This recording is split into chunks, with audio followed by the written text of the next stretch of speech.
that. So today we're talking about the eighth principle. The worship committee and I decided that this summer we wanted to spend our time looking at our 7 principles. And it made sense to kind of start with the outlier, the 8th principle, not an official principle, a proposal. And I am going to share a little background with you as our reading.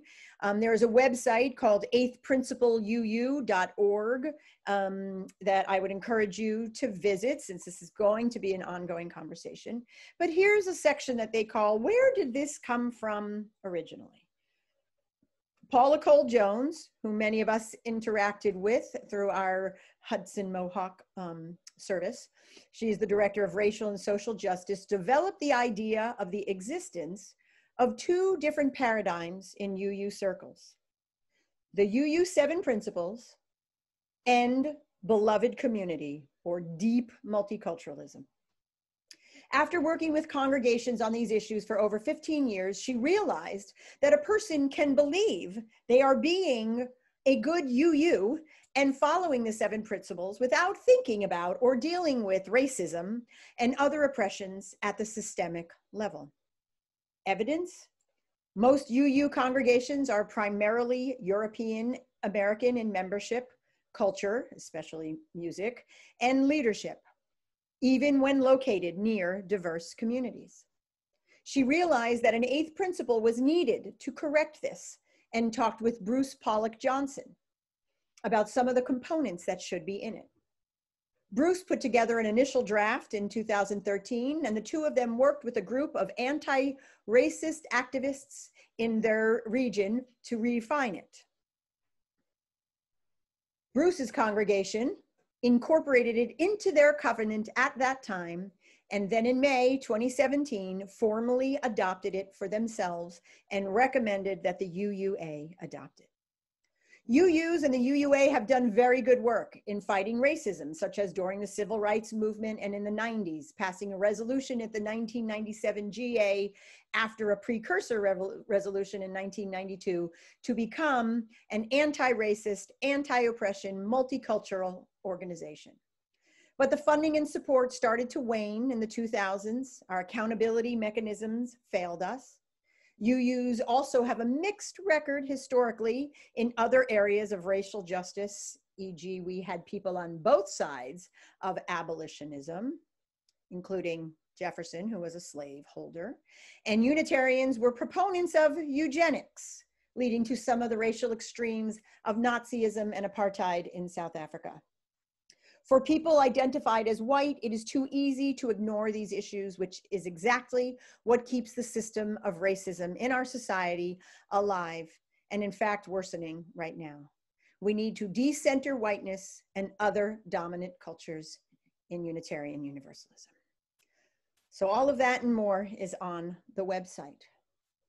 The 8th principle came from a feeling that we need something to renew our commitment to this work, to hold ourselves accountable, and to fulfill the potential of our existing principles. This year's General Assembly, which I so enjoyed even though it was all on Zoom, truly called all UUs into the work of moving our faith forward by addressing the structural inequalities that exist in society, acknowledging our failures to do so in the past, and pledging to create congregational communities that are able to examine white supremacy and take actions both within and beyond our walls. Over the next congregational year, I and others from the congregation will be offering small group ministries, Sunday services, discussion groups, and action plans so we can live into these UUA aims. I do hope you'll become involved. Today, we begin this deep dive with a look at the proposed 8th principle. I'm going to read it now. I also have it on a slide, but I no longer trust my slideshow, so I am just going to read it. We, the member congregations of the Unitarian Universalist Association, covenant to affirm and promote, journeying towards spiritual wholeness by working to build a diverse, multicultural, beloved community by our actions that accountably dismantle racism and other oppressions in ourselves and our institutions.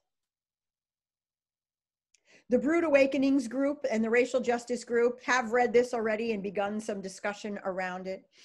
I know folks have already taken issue with the wording, but let's look past that for now and look closely at the intent and the impact of this principle.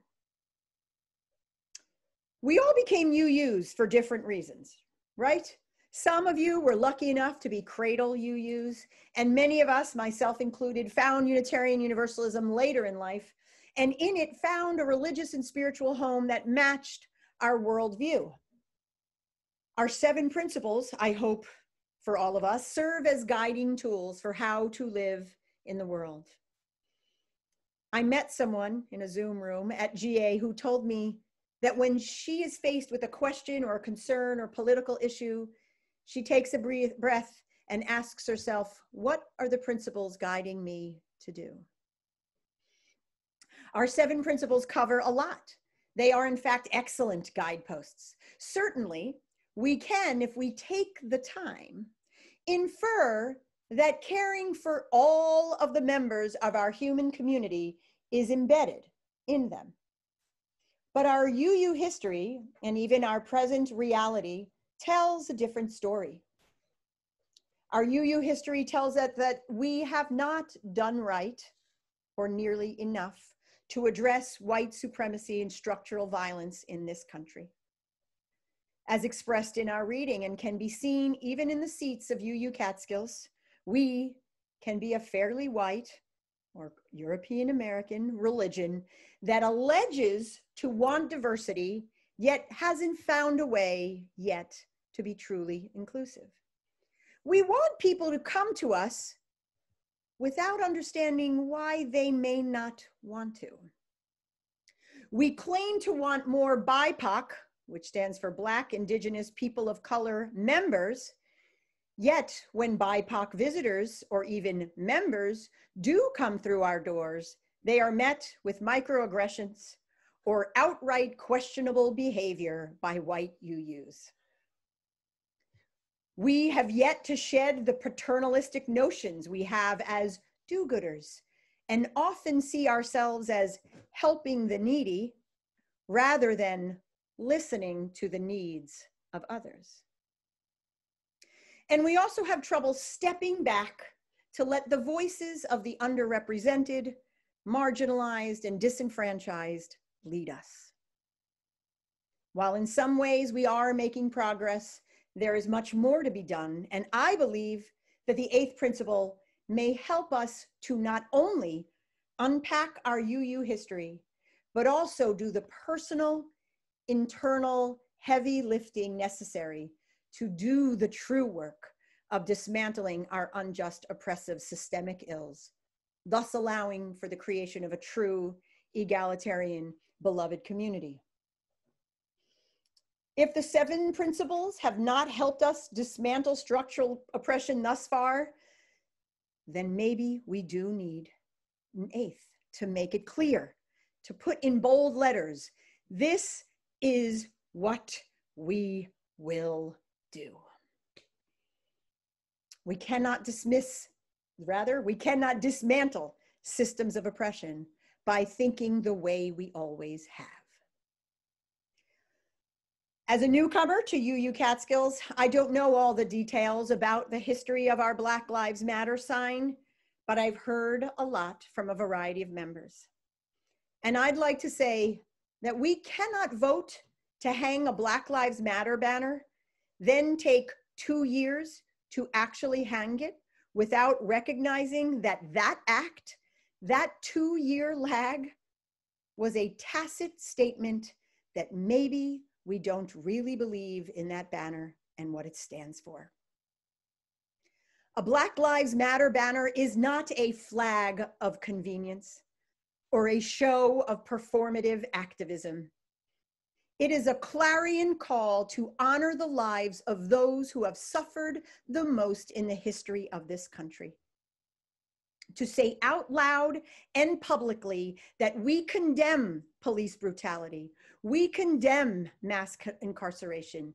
We condemn the brutal deaths of Black people at the hands of white people. We condemn the violence deeply embedded in our structures and institutions that manifest as unequal educational opportunity and practice, unequal and oftentimes deadly healthcare practices and policies, unequal justice that places stronger punishments on those with darker skins.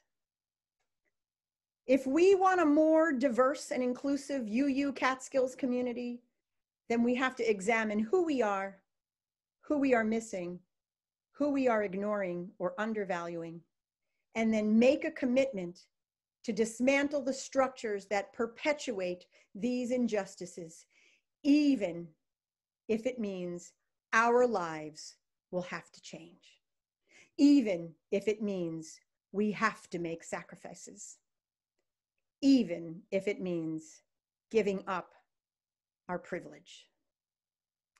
As Brazilian educator Paulo Freire said, as did the father of Black liberation theology, Dr. James Cone, when we dismantle these violent systems, we not only free the oppressed, but we also free the oppressor. We cannot have a truly just society when even one member of our society is marginalized. We cannot be free until we are all free. And may we also remember the words of Nelson Mandela: "It always seems impossible until it is done." Friends, let us live into the eighth principle. Let us do the work with honesty and humility. Let us dismantle structural racism and structural violence and usher in a true age of beloved community. May it be so.